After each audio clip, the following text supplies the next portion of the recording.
Hi, my name is Lynda Sunshine West. I'm the founder and CEO at Action Takers Publishing. One of the things I love to do is bring our authors to the spotlight to tell a little bit about their story, their journey, their message, what it is that they're doing in this world.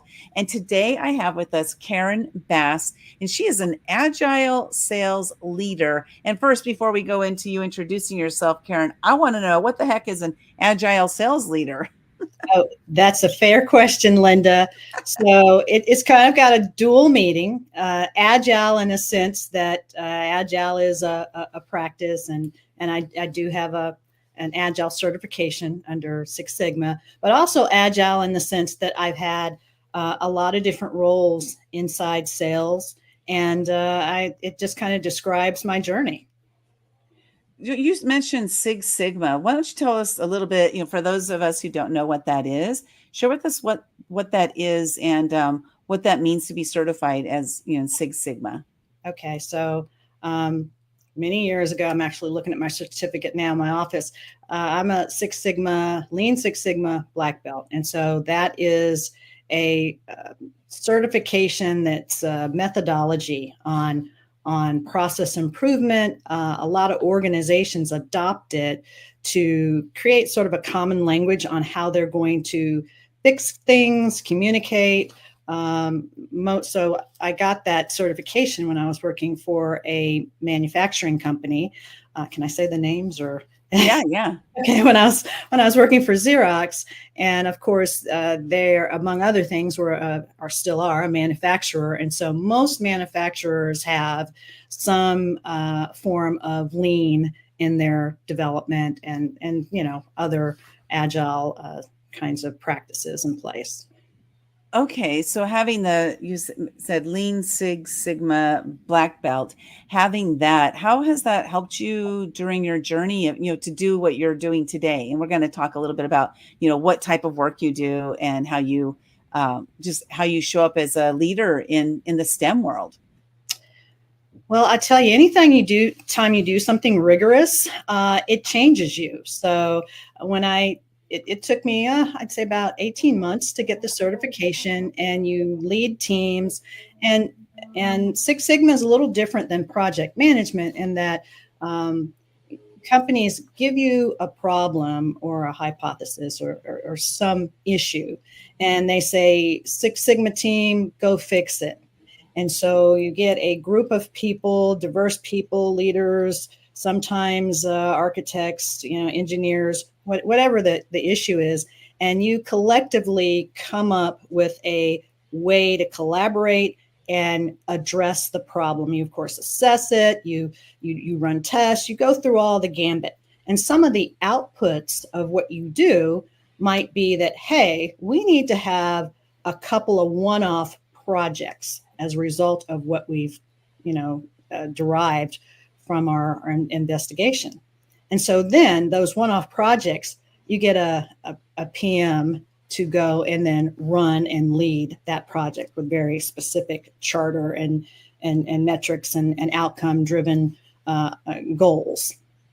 So one's a little more organic, one's a little more directive in nature. And how that's changed me is how I look at things and how I think. In sales, you're always solving problems, but having an agile certification gives you a framework in which that you work. Now, trust me, everybody doesn't want to hear that. I try to say very little about that, because at the end of the day, my job and my role has either been to lead people to sales or to be the individual seller myself. And sometimes how you get there isn't as important as just getting there. Yeah, which do you prefer, leading people in sales or doing the sales yourself? It's varied. At different points in my life, when I was much younger, I was aspiring to become that sales leader. And so I did things that helped me to prepare me to do that. I worked for some great companies, number one, that provided a roadmap. And in some cases, part of the roadmap was, hey, maybe go get some more business education. So hence I went back to school and got an MBA.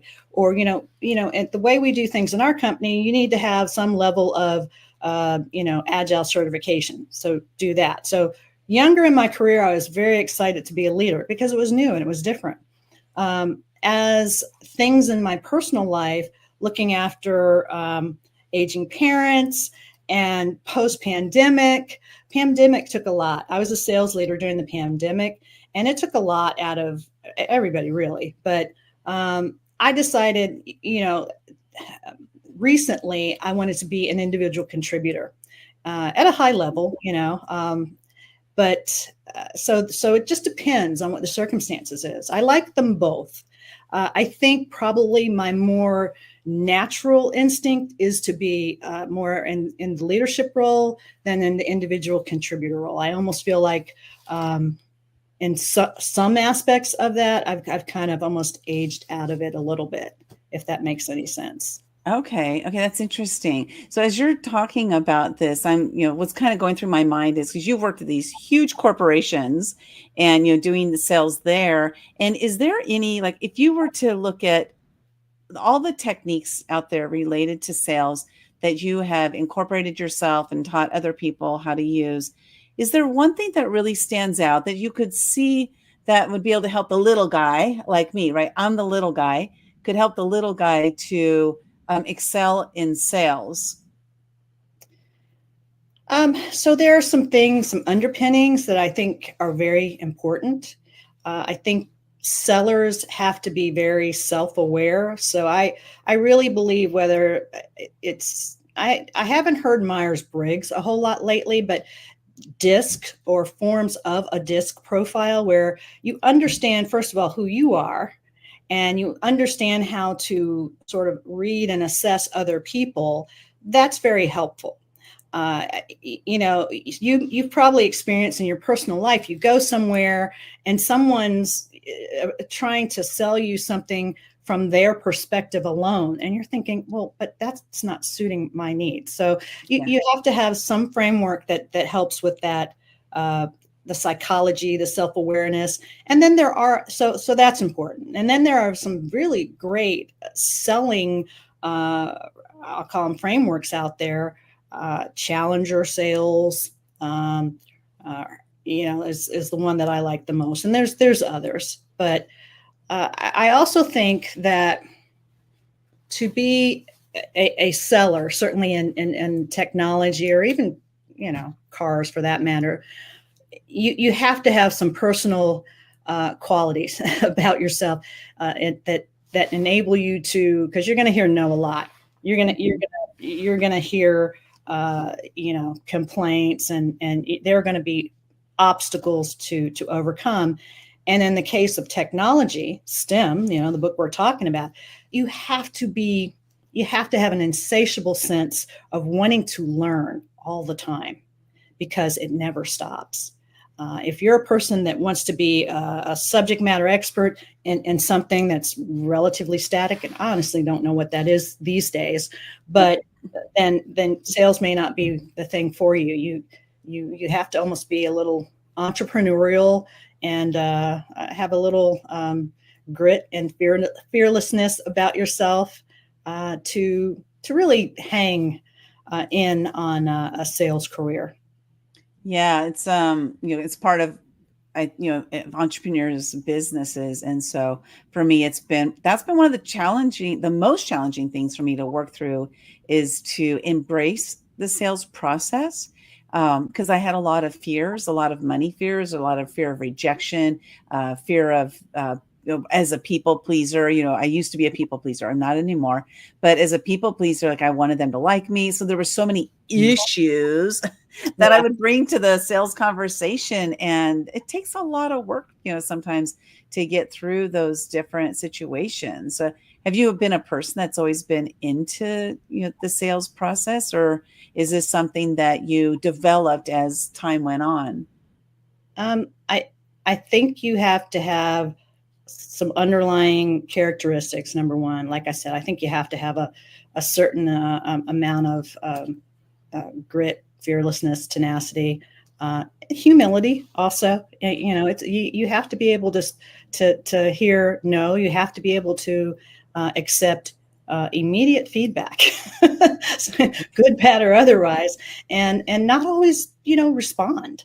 But there is a process to selling. There is a psychology to selling, and especially when you're talking about selling technology and you're talking about selling to different personas. It's not willy nilly.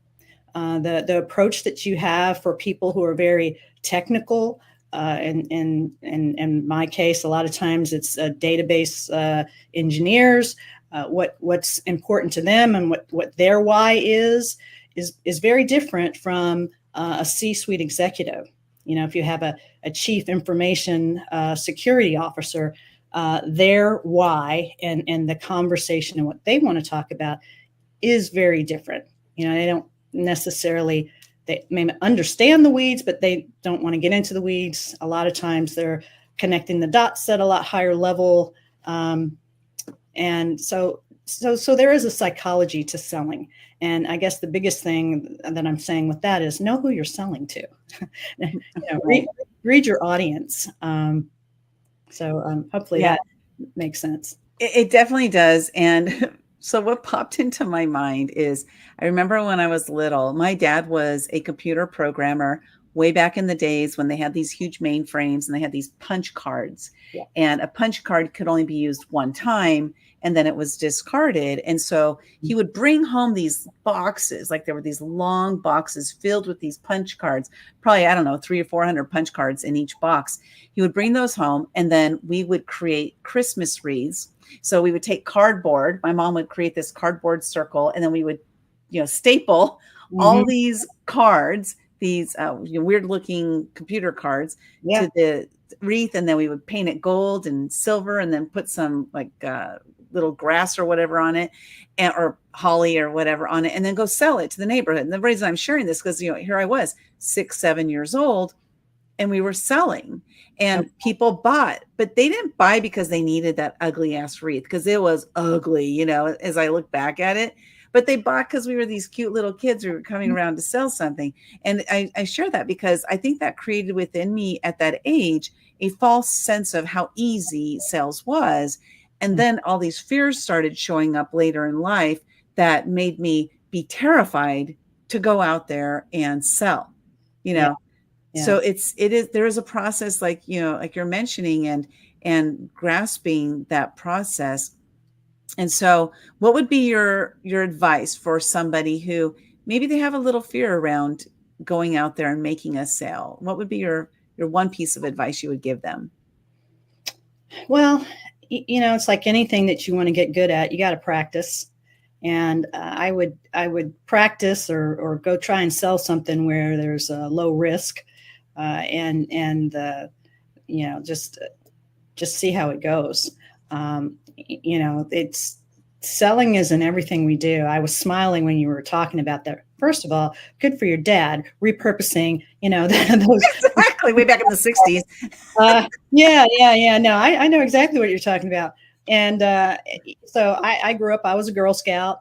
I've worked with Girl Scouts off and on throughout my career as a volunteer, worked on boards, and Girl Scouts learn. Everybody thinks, oh, they're selling, but they learn leadership skills. Girl Scouts learn STEM skills, and that's really what you can find out at a very young age if that's something that you have an inkling or propensity to do. And then there are assessments, and like with any field, trust me, I could not be a surgeon or a doctor. I cannot stand the sight of blood. So Right. There are ways to determine whether or not you should make your career a seller. The only gotcha I would say is that if you're an entrepreneur, then you have to be a seller. Yeah. No matter what.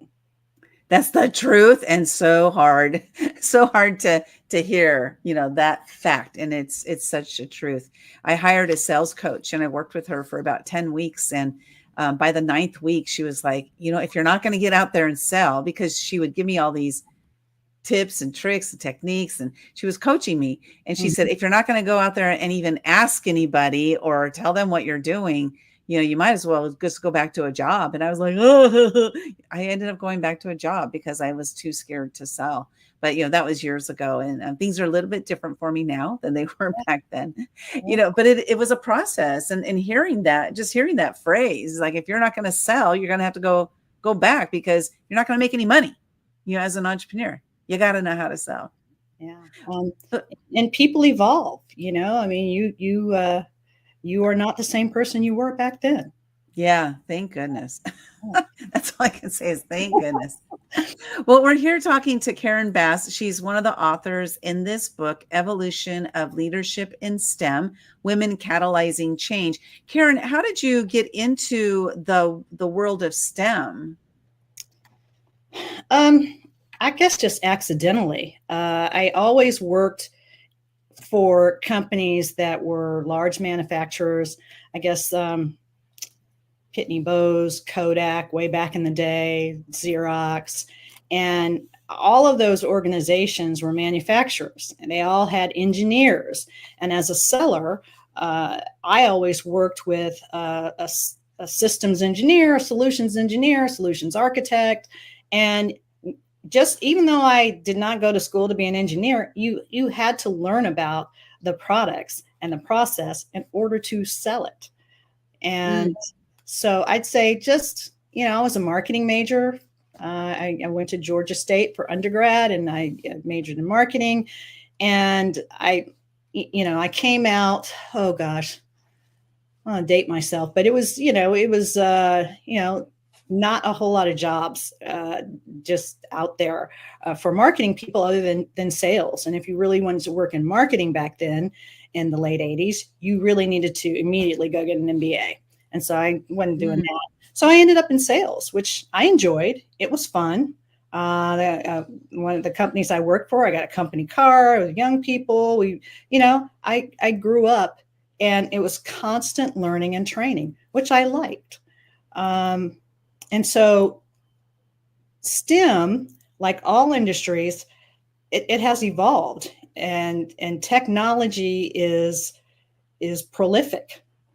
You might think, I know a lot of people have worked for big car companies, and it was like, oh, I'm selling cars and this and that. Well, and you are, but now you're also selling EVs, and technology and AI is very prevalent in everybody who is selling and manufacturing cars. Mm-hmm. So I would say, to succinctly answer your question, I started working for companies that were big manufacturers that caught the wave of technology, which forced me to then have to learn the latest technology. And, I thought it was great. And we're still doing that.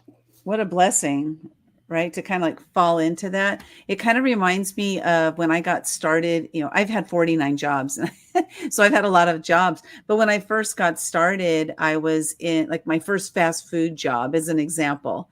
This was back in the days before they had computers. They would take notepads, they would write down your order and go give it to the cook. And then they would have to ring you up, punch, punch, punch. I mean, this was, back in the day. And my first job, though, was working at Carl's Jr. And Carl's Jr. used computers. And then after that, my first job in the banking industry, I was a bank teller. I worked for a credit union that was very forward thinking, and they were using computers when Bank of America was still using paper. So I just kind of like you, like I just got into jobs that happened to be, leading the path for technology. And I'm so glad I did. I just fell into something that I didn't know how much value it was going to provide to me later on in life. And I'm just so glad I did, Yeah, banking. So you work for fintech, which they're being driven by federal regulations. So like it or not, they had to adopt certain technology protocols. And that's happening with all industries now. Yeah, you gotta keep up with it. You get left behind. That's for darn sure. So Mhm. again, in this book, Evolution of Leadership in STEM, the title of your chapter in the book is "Leadership is Who You Are. Management is What You Do." You want to share just a little bit about your chapter without giving it away? Okay, sure. So leadership is more of an adjective. Some you hear a lot of people say, "Oh, I'm a servant leader," so on and so forth. Leadership is all the kernels and nuggets that build up who you are. That's why so many companies love to hire, for sales in particular, two kinds of personas: people who have worked in the military and people who have participated at a high level in sports, because that's embedded in who they are. They're used to following protocols, they're used to doing hard things.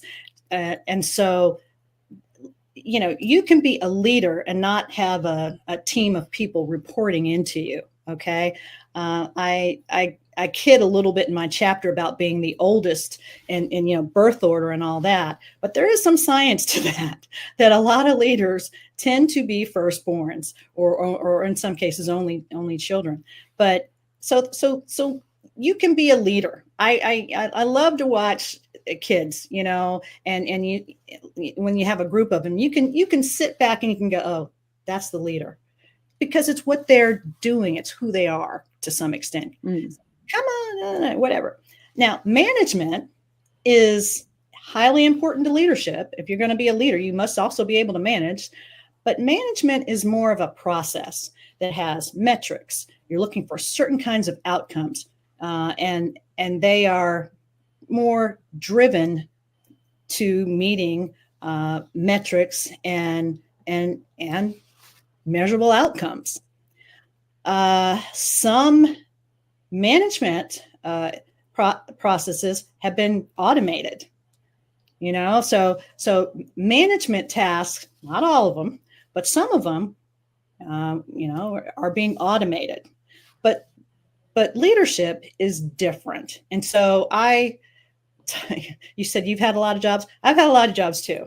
And so I talk about, the pitfalls and the things along my journey through leadership and understanding, when to show up as a leader of people and how to show up that way. And then when to really, step in and understand, well, what's the management task and request there. And it's a constant duality of what do I do? Which bucket am I in today? What's most important, even as an individual contributor. Oh, that's fascinating. I never really thought about it from that perspective. And I'm number 4 of 5. So it took me a while to learn how to manage because I had been managed for my whole life, like, Uh, yeah, I am. My husband's the youngest, and so it's funny, but yeah, no, I mean but that is not an indicator of leadership or whatever. But right. it's just a funny anecdote that you can go out there and you can kind of look at. But yeah, all of these things that we talked about before, different things that, hey, maybe you look at this kind of framework. Certainly, leaders are very curious. They read, they participate in podcasts, they put audacious goals in front of themselves. Hey, I'm going to run a half marathon. I'm going to do this. I'm going to do that. Those are I think, characteristics of leaders. And a lot of those leaders also become managers because, people see that and they're like, we need that person to take us Mm, over the hill or whatever it is. Right. So right. I think it's important to have both, but to just be aware that they are not one and the same. Yeah, I think that's a great distinction there that you shared, just the difference between the two. And then how that, because right now I've been learning how to step into my leadership skills that I never really knew were there because I had been a follower for so many decades. And so stepping into the leadership and then also stepping into management, which creates trust. Like I had to trust people, but I also had to trust myself that I can delegate properly and serve the team the best way possible. There's so much to it, but this life, it's part of the journey of this life and deciding what we want. And if I want to have my company grow, I have to step into these different skill sets that I was not taught growing up, or that I don't really understand. And so I have to learn about them. And it's been a fascinating and fun journey. I mean, I'm loving, like you mentioned, like I am a leader because, I am constantly learning and growing learning how I can implement different ideas and things in order to make our company grow. And so that takes that leadership skill to do that. And I'm embracing it. It's been so fun. I love it. I love your business model. I think it's so smart and perfect for the time that we're in. Awesome. Giving a great voice to a population of people who might not otherwise get a voice. And I'm talking about women. Right. Exactly. Yeah, I think about 99% of our clients are women. And we do have that, 1% that men who step up every once in a while to be in one of our books. But it really is interesting, like trying to find that fine line between doing something that's going to be just instrumental in change and transformation for people, but then also being able to share those stories and messages from the people that can help to transform. And so it's, been finding that balance between the two. And I think we've got it on the mark. We're going to make a couple tweaks, coming up here in 2025. That there's going to be minor tweaks, but they're just going to make it better. It's like, I just always am striving for what can we do to make it better, and better for our authors as well as for the readers of the book. So it's been an amazing journey. Mm-hmm. Well, again, we're talking to Karen Bass, and we have this book out here, Evolution of Leadership in STEM. You can get your copy of the book at actiontakerspublishing.com/STEM. And what you'll also find over there is some free gifts from the author. So go cash in on those free gifts. Also get your copy of the book. You can connect with Karen. She is located on LinkedIn, and it's very simple to find her. It's her name, Karen Bass. So you can go find Karen Bass on LinkedIn, connect with her over there, find out what she's up to, and connect with her just to see how there might be something that she can help you with, and see what that is. So Karen, what's your final word for our listeners today? Well, I would tell everybody to be agile, because things are always going to be changing in your life and your work. And, be curious, continue to be a learner, and reach out. And when people reach out to you and at work, LinkedIn, places, take note. I don't think things happen by accident. So be open to what's out there. But, my key word is to be agile. I love that. Be agile. Get out there, make those connections, reach out to Karen, see what she's all about, get on a call with her, and just connect. So Karen, thank you so much for being part of this book, of this journey, and for stepping up as a leader who you are, and helping others to step up into leadership as well. Really appreciate you. Thanks, Lynda.